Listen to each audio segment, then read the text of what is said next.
Stephen A., what's your reaction to Green using the slavery comparison? I thought it was excessive, I thought it was uncalled for, and I thought it was unnecessary. And you're listening to a huge, huge fan of Draymond Green. He could be on my team any day of the week. He's a great person. He's a great warrior. And I'm not talking about the Golden State Warriors. I'm talking about he's a fighter on the basketball court. He played for my favorite coach in all of college basketball, which is Tom Izzo. But I thought he was a bit excessive here. If he had pointed to Charles Oakley being physically removed from the arena as cause for him to get to that point, I could understand that. But he was simply talking about Charles Oakley saying things that were deemed as insulting to the Knicks organization, and James Dolan responding by wanting him removed from the arena.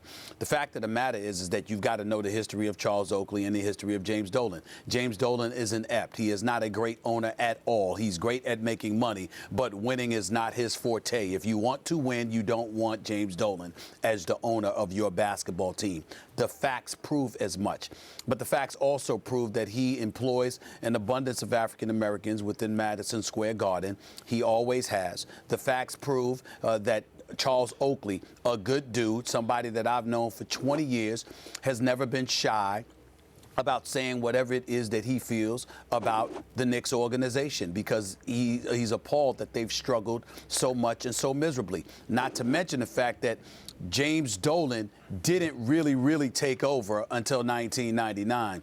Charles Oakley was there from 88 to 98. Dolan was a part of the mix, but it was James Dolan's father who had presided over Madison Square Garden along with others. And it was during the Dave Checkett's era, which included Pat Riley, and then after that, Jeff Van Gundy. Ernie Grunfeld, now the president of basketball operations in Washington, was there and presiding over the New York Knicks as a GM at the time. So the organization was vastly different at that time that Oakley was there than it has been under the James Dolan regime. So you got to remember that James Dolan literally met and sat down with Charles Oakley for the first time ever just the other day in the commissioner's office. You take all of those things into consideration, and you're Charles Oakley on the record really wanting to be a part of the Knick fabric and the Knick family and what have you.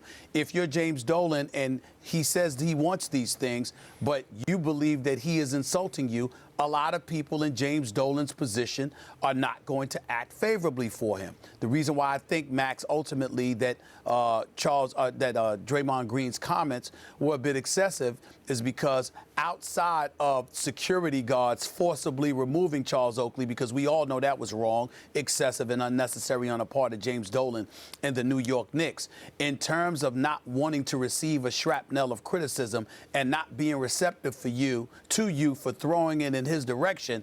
I don't care whether you're white, you're black, you're Jewish, you're Catholic, you're Latino, you're Native American, you're Asian, or whomever. When you are in an authoritative position and somebody comes at you that way, you usually don't respond favorably.